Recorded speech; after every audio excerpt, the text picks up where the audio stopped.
Bismillahirrahmanirrahim. Assalamualaikum warahmatullahi wabarakatuh. Gimana kabar antum pagi ini? Mudah-mudahan tetap dalam lindungan Allah Subhanahu wa Ta'ala. Mari kita awali pada pagi hari ini. Mudah-mudahan pelajarannya dimudahkan Allah, membaca doa. Bismillahirrahmanirrahim. Raditu billahi rabba wa bil islami dina wa bi muhammadin sallallahu alaihi wasallam nabiyya wa rasulah. Rabbi zidni ilma warzuqni fahma. Allahumma shalli ala sayyidina Muhammad wa ala ali sayyidina Muhammad.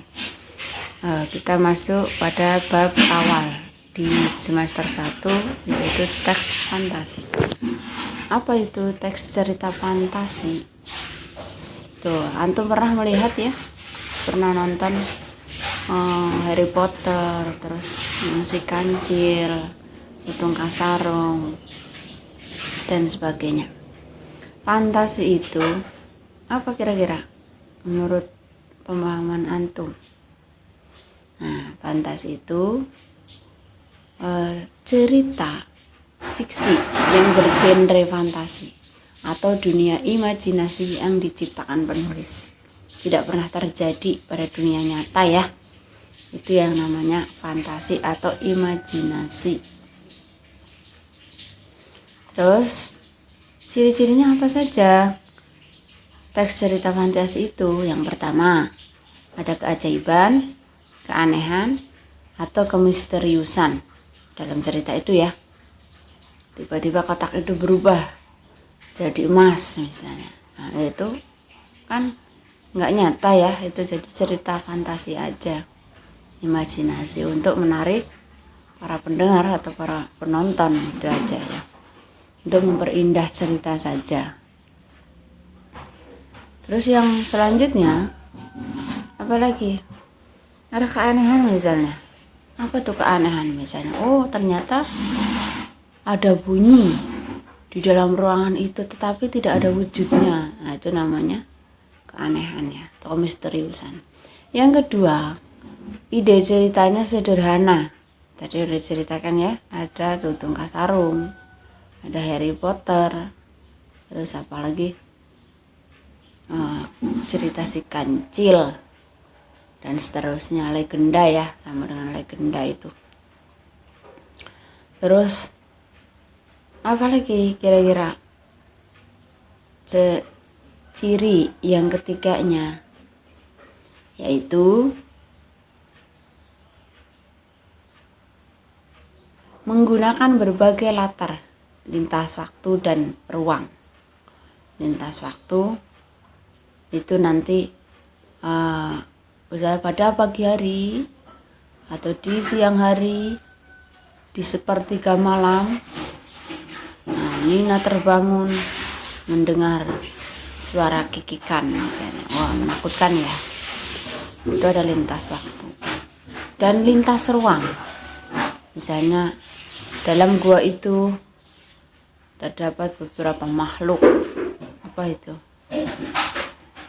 Nah, itu ya. Ada lintas ruang. Terus selanjutnya itu latarnya ada waktu, ada ruang. Yang keempat, ada tokohnya unik, memiliki kesaktian, kayak misalnya nenek sihir, atau nggak boleh ya sihir itu hanya kalau di kita di Islam nggak boleh ya begitu. Cerita itu fantasi, mengarang, berbohong, nggak boleh, dosa. Ini hanya mau menyampaikan materi saja ya. Kalau kita ada sejarah Nabi itu nyata ya, misalnya mukjizat para Nabi itu nyata, bukan fantasi ya. Justru kebalik, nanti antum kalau nggak percaya malah dosa, syirik. Yang kelima, bersifat fisik, mengarah ke fiksi. Ini termasuk cerita fantasi itu fiksi ya, cerita fiksi. Kalau cerita non fiksi itu berarti buku nyata, buku-buku pelajaran dan seterusnya. Yang keenam, bahasanya penggunaan sinonim dengan emosi yang kuat. Nah, seperti apa? Bisa antum baca ya di buku paket. Tuh jenis-jenis cerita fantasi ada apa saja? Yang pertama, cerita fantasi total dan cerita fantasi irisan. Nah, itu sebagai total berarti seluruhan ya. Fantasi irisan itu ya sebagian ceritanya itu. Terus apa maksudnya cerita fantasi total dan cerita fantasi irisan? Dua, cerita fantasi sezaman dan cerita fantasi lintas waktu. Maksudnya apa? Cerita fantasi sezaman dan cerita fantasi lintas waktu. Itu misalnya ada legenda zaman dahulu, itu ada Tangkuban Perahu misalnya, atau cerita-cerita Raja Hutan misalnya siapa ya. Nah itu cerita fantasi lintas waktu atau sezaman, itu berarti cerita fantasi zaman dahulu ya. Terus selanjutnya apalagi?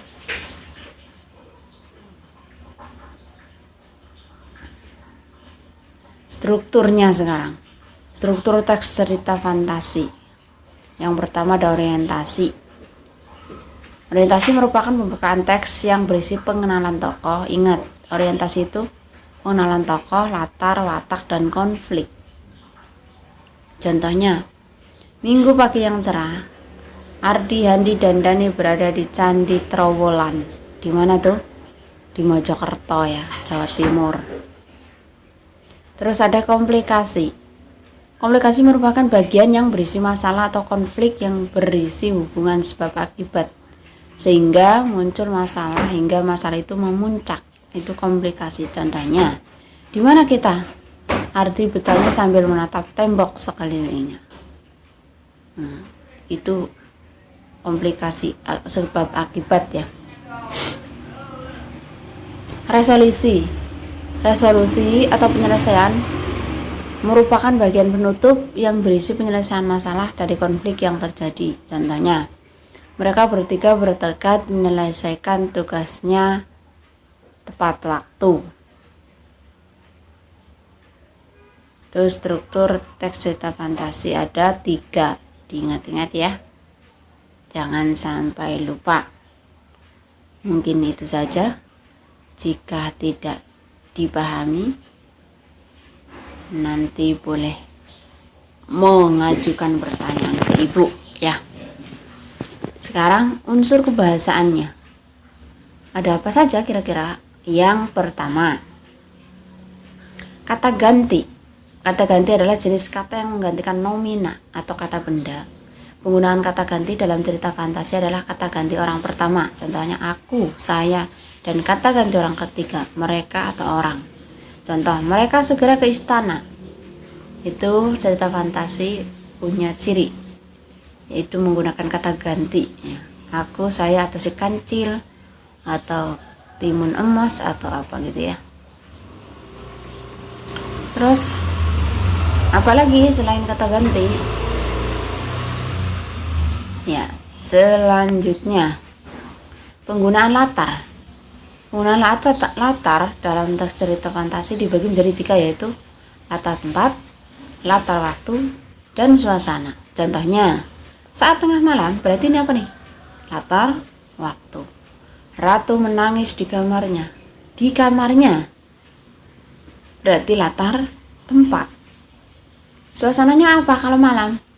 Wah, hening mesti ya kalau malam.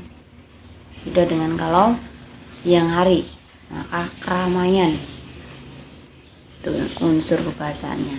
Terus yang selanjutnya apa? Konjungsi temporal. Apa itu temporal? Merupakan kata hubung sebagai penanda urutan waktu. Tempo itu waktu ya. Jatuh tempo berarti jatuh waktunya. Misalnya, setelah itu, ketika, sebelum, bersamaan dengan itu, lalu, kemudian, akhirnya, dan sebagainya. Contohnya, setelah buku terbuka, Aku terseret ke masa lampau. Ke masa lampau, terseret ya. Aku, itu udah tadi menggunakan kata aku, terseret ke masa lampau. Apa itu? Cerita buku sakti ya. Terus yang selanjutnya adalah penggunaan kata atau ungkapan keterkejutan. Penggunaan kata atau ungkapan keterkejutan berfungsi untuk menggerakkan cerita atau memulai masalah. Contohnya, tiba-tiba seorang alien yang berukuran lebih besar datang. Datang kemana tuh? Nah, itu nanti bisa dilihat ceritanya ya. Terus selanjutnya penggunaan dialog atau kalimat langsung. Penggunaan kalimat langsung ditandai oleh dua petik ganda dan disertai keterangan penyertanya. Contohnya, raksasa itu mengejar kita, teriak fauna kalang kabut. Ini namanya penggunaan dialog atau kalimat langsung. Diingat-ingat itu ya, ada unsur kebahasaannya. Terima kasih, semoga bermanfaat. Kita tutup dengan berdoa. Baca istighfar. Astagfirullahaladzim. Subhanakallahumma wa bihamdika asyhadu an la ilaha illa anta astaghfiruka wa atubu ilaik. Jangan lupa absennya. Tia Wafri emoticon yang belum mengikuti semoga tetap istiqomah. Assalamualaikum.